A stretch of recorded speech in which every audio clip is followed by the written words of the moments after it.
There was a young woman named Clara who loved thrift shopping. She found joy in discovering hidden treasures from the past, each object carrying a story of its own. One rainy evening, she stumbled upon an old, dusty antique store tucked away in an alley she'd never noticed before. Inside, the store smelled of aged wood and faint perfume. Her eyes landed on a peculiar oval mirror with an ornate golden frame. It seemed to glow faintly under the dim light, its surface perfectly clean despite the dust covering everything else.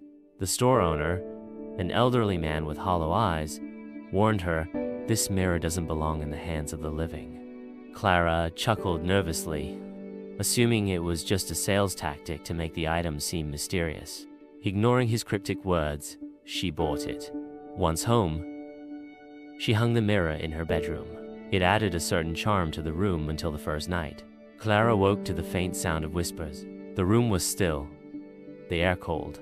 When she glanced at the mirror, her reflection wasn't moving. Her breath hitched. She rubbed her eyes, convincing herself it was a dream. But the reflection stayed still, its eyes following her as she moved. The following nights grew stranger. The whispers became louder, the reflection more defiant. It smiled when she didn't. It stood when she sat. One night, as she prepared to cover the mirror with a sheet, the reflection spoke. Its voice was like shards of ice. "You took me. Now I'm free." The room plunged into darkness. Clara screamed, but the sound was swallowed by the sudden silence.